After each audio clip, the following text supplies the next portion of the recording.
Good morning and afternoon, everyone. My name is Jason Keesaw. We will get started with the webinar momentarily. Thank you.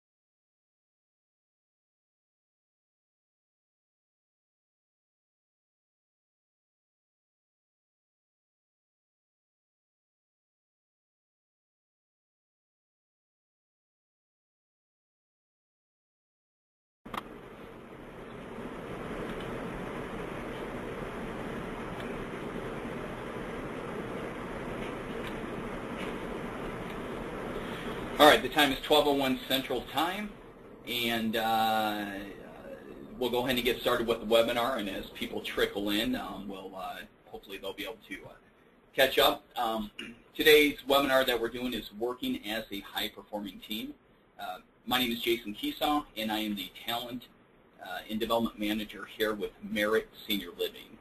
For those that are not familiar with Merit Senior Living, we are an organization that, in simple terms, we work with senior living communities and organizations all across the country in a variety of ways in the HR department, outsourcing from human resources, outsourcing benefits, payroll, work comp and risk analysis, and then a division that we're, or an arm that we're very excited about is our training and development arm, in which we focus on leadership development, service excellence, and workplace communication. So we will be doing webinars once every 2 weeks, and on a different topic that falls into one of those three buckets, and we hope you'll be able to join us moving forward. But there are some different functions with this webinar.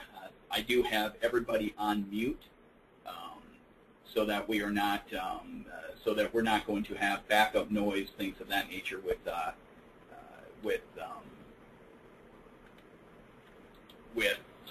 that could be a distraction.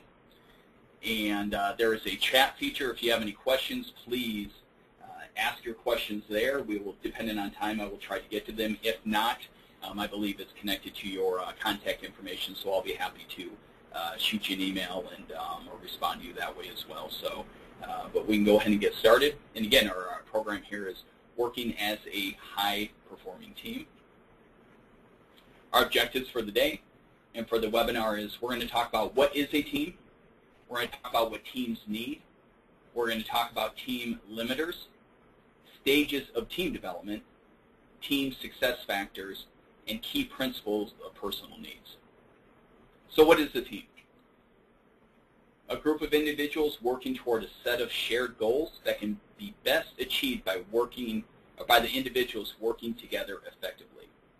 Now, in all of our organizations, we have groups of people, and we're working toward hopefully shared goals. The question is, are we doing it effectively, and are we doing it efficiently, and are we all able to maximize our potential with the different dynamics of the team?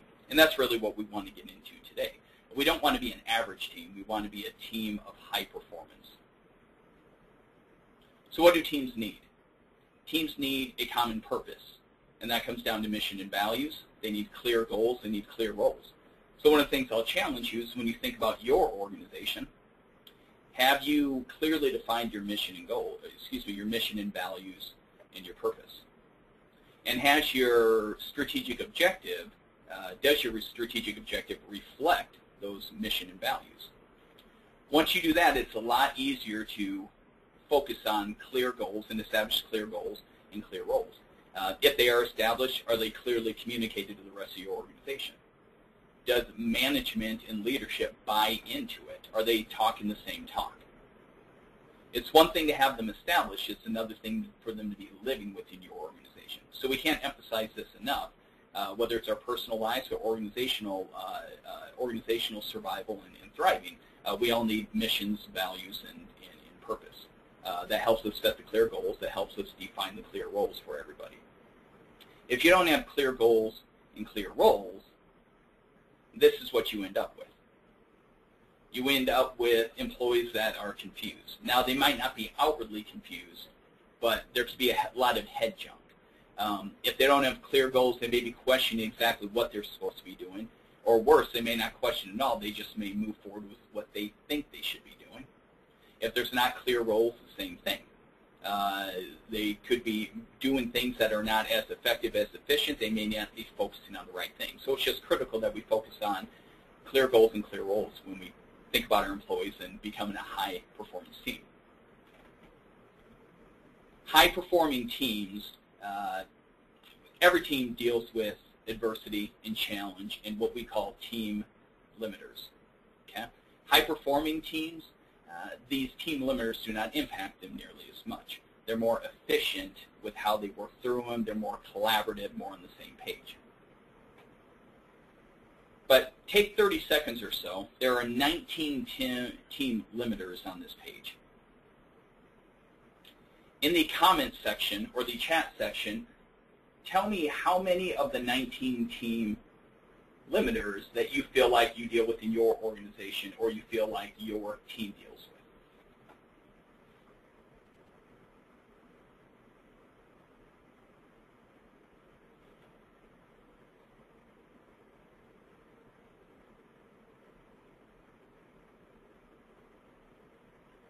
What team limiters does your team face, and how many of them do they face?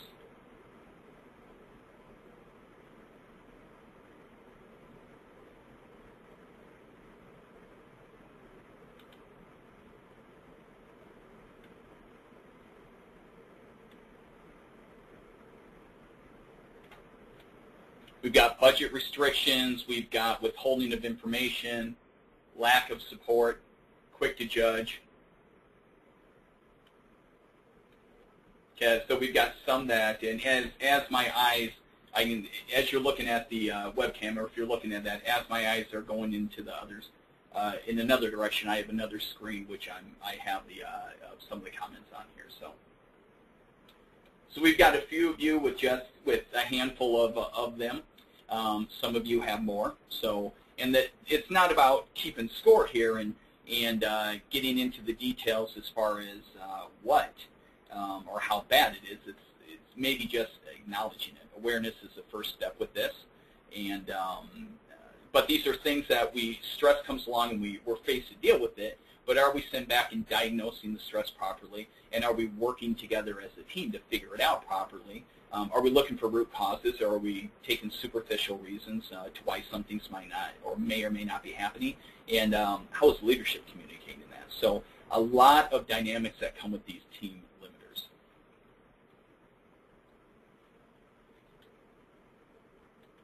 Thank you for your comments.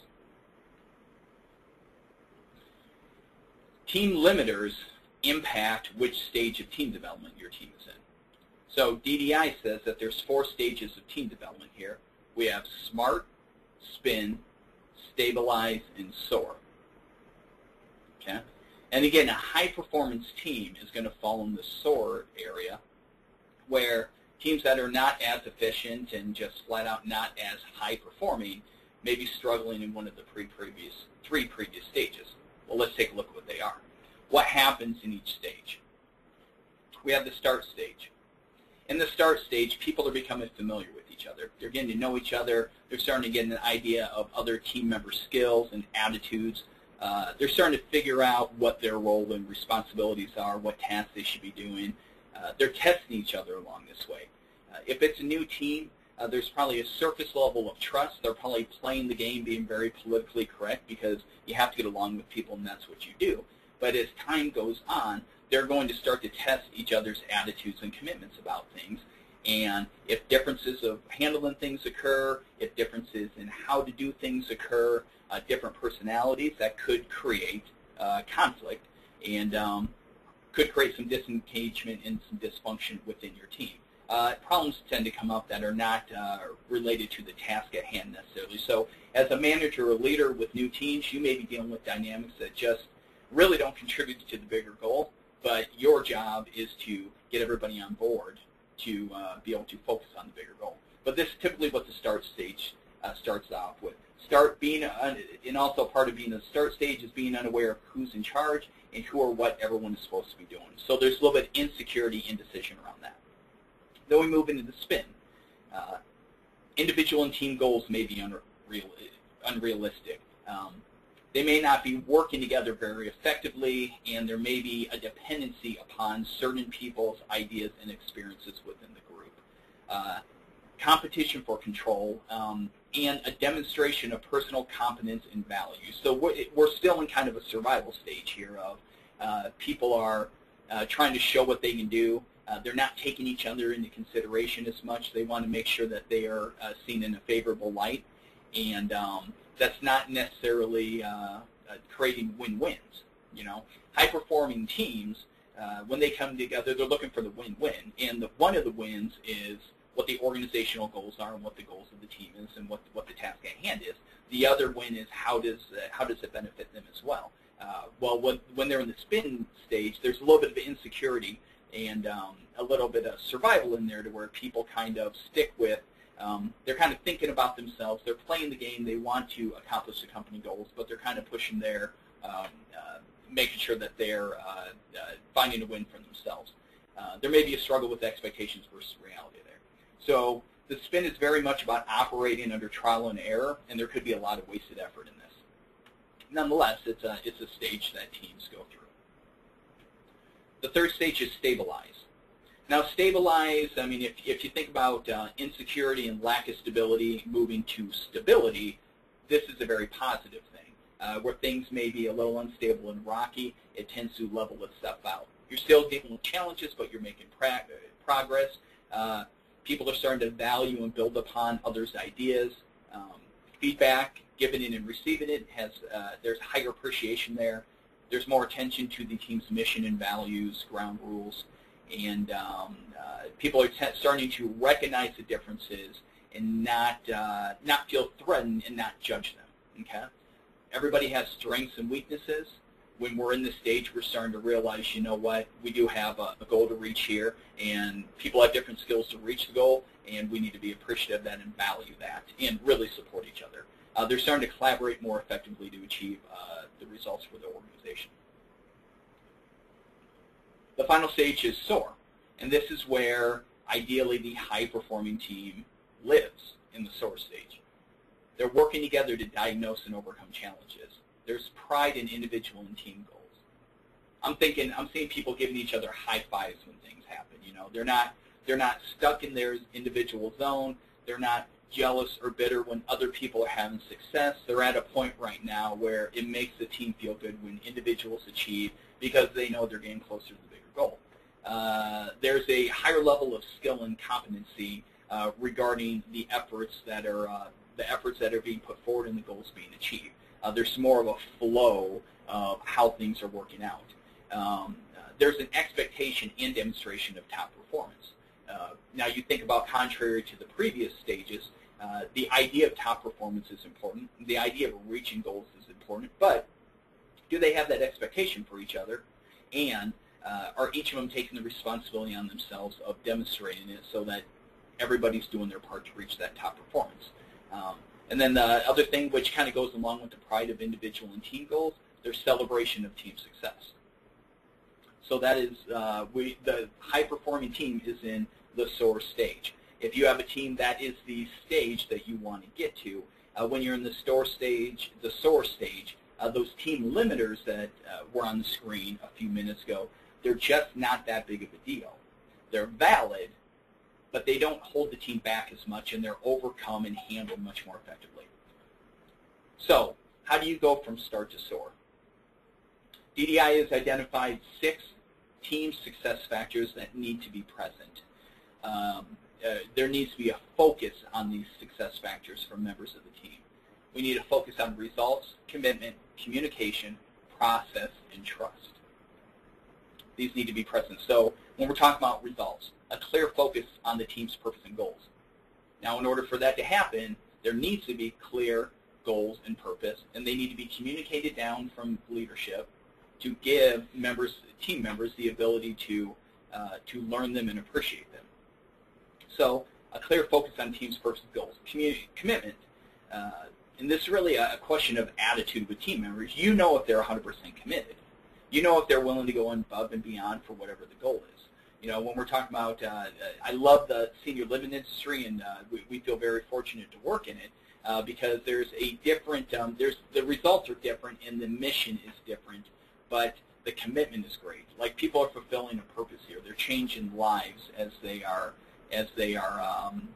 working with residents and working together. Communication, exchange of ideas and feelings based on mutual respect. The big key word there is the respect factor. If there is respect, then a lot of things take care of themselves. Communication is a lot better. Process. You can have people with great communication, interpersonal skills, and they're all working toward the same thing, but there has to be attention given to the way you do things, the way things are accomplished, figuring out the formula of success, and how each role does their job successfully and how they work together to accomplish the goals successfully. And trust. This kind of goes back with the respect. You know, it's like knowing you can rely on your team when needed. That way, we don't get into the bitterness and the different dynamics that can happen among people when you know, you have goals to reach, but you don't feel like you can fully count on the people around you to achieve them. That's going to create bitterness and dysfunction and possibly disengagement. So how do we get everybody on the same team? How do we get people focusing on the team success factors? Well, everybody is an individual, okay? And each individual has personal needs. Just thinking about this, think about yourself. Would you be willing to agree that you have personal needs? I hope you're all saying yes, or at least shaking your head yes. Would you all agree that the people you work with have personal needs? This is a very important thing to acknowledge. It may actually seem kind of elementary to acknowledge this, but if we can agree that you have personal needs and they have personal needs, we can all agree on you impact each other's quality of life and how much those personal needs are met. Okay? I look at it as through self-awareness, I try to keep a gauge on where I am in the personal needs standpoint. I have an idea on where I am at each level, and I'm going to get to the personal needs in just a second, but also I hold myself accountable, and I know I'm responsible for the experience that the people around me have. I impact their quality of life. I impact their quality of work. And if I ignore their needs, if I ignore their differences, how they do things, and how to work with them, our results are not going to be very good. We certainly won't have the type of working relationship that we need to be successful. So we want to pay attention. We want to agree that you have personal needs and the people you work with have personal needs. And together, they make a team for you. Okay? And the more personal needs are met, the more successful we'll be. So the key principles of personal needs: esteem, empathy, involvement, sharing, and support. So this is for you, this is for your team members, this is for anybody we encounter. The level of need for each of these personal needs are going to vary with different people. Okay? So there's no one-size-fits-all, but this goes into the at least giving attention to it, not only from a leadership and management perspective with how we're working with people, but as team members, how we are working with our associates and our colleagues and the other people that we need to work with to reach our goals. The first one is esteem. We all have a need to feel good about what we're doing. We all have a need to feel good about the world we live in. Okay? Insecurity and a lack of self-esteem is like a disease.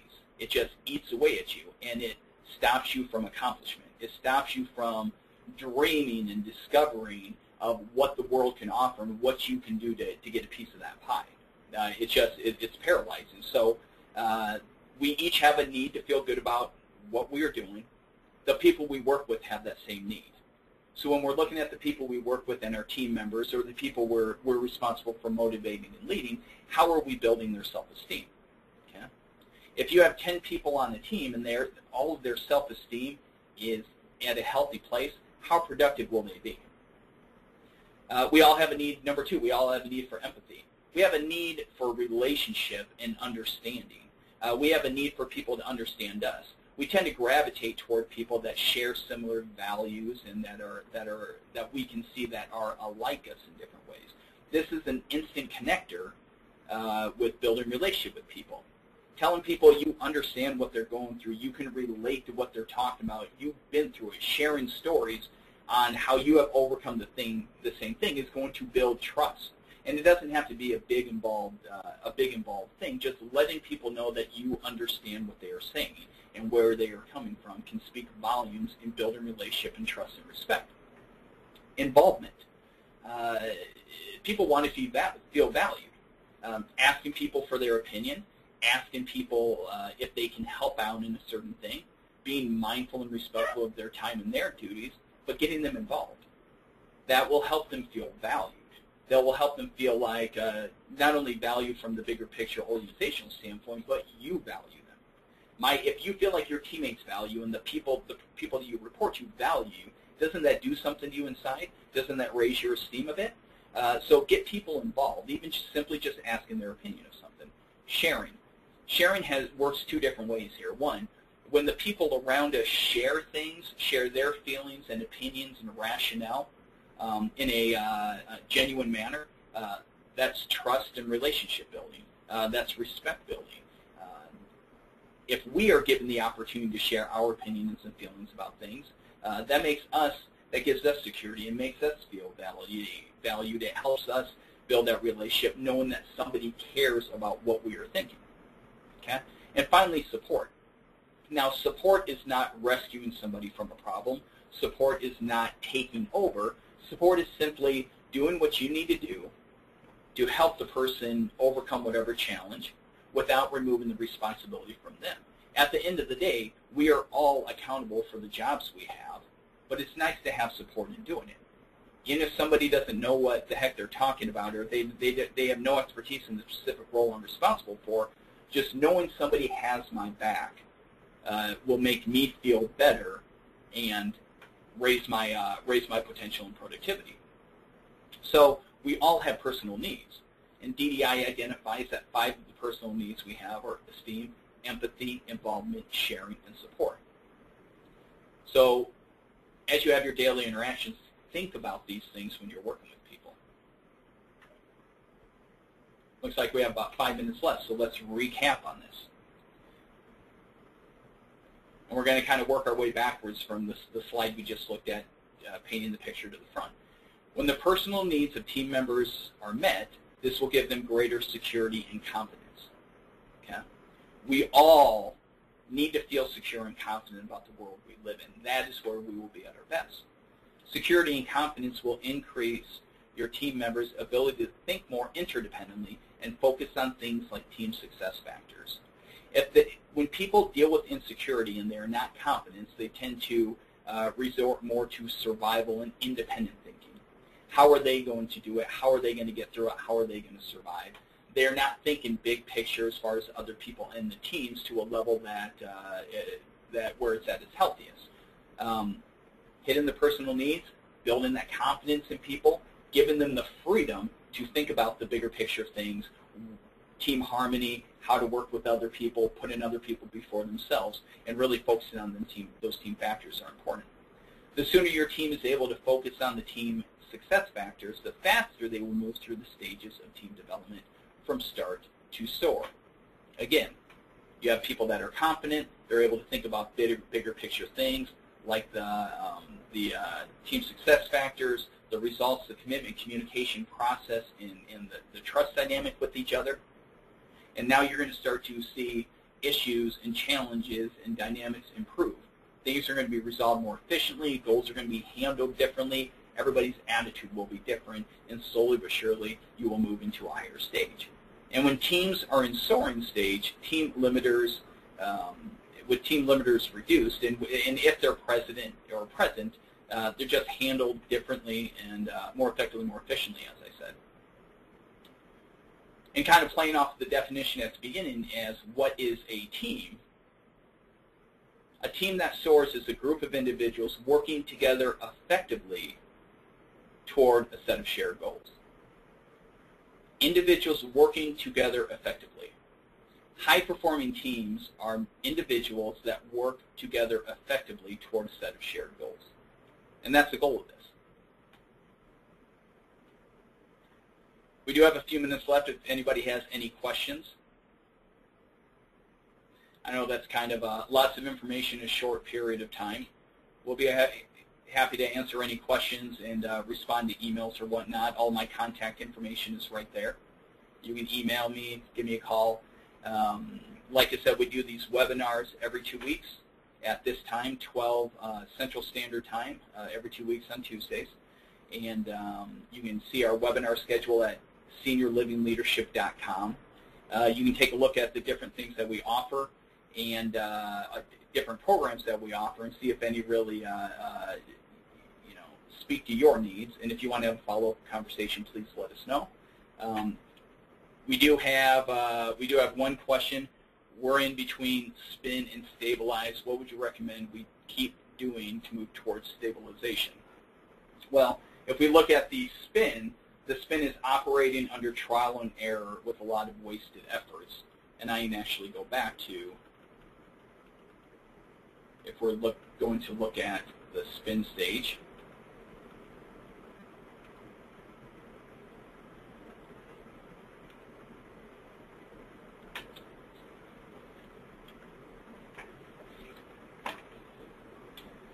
a lot of this comes down to unrealistic expectations, okay? Expectations on goals, expectations on each other, expectations for ourselves. So I think from a leadership and management perspective, when we're talking about going from spin to stabilization, that you really need to check back into what are the expectations of the individuals involved, and again, what are the expectations for themselves, what are the expectations for the people around them, and what are the expectations for the team goals, and do things need to be revisited in that. At the end of the day, it's about security and confidence, and if people are operating under trial and error, and it is creating a lack of stability on the team, and it's making people insecure and not quite able to trust or buy in all the way, that would go back to the goals and how they're communicated with, and how leadership and management is creating a dynamic to have people take advantage of those team success factors. Other thoughts or questions?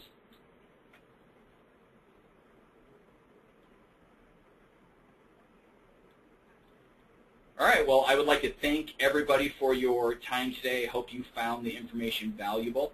If you have any follow-up questions, I'm making the way back to the contact page right now. Feel free to shoot us an email or give us a call, and we'll be happy to provide whatever value we can. So we hope to see you in future webinars, and hope to work with you in the future. Thanks.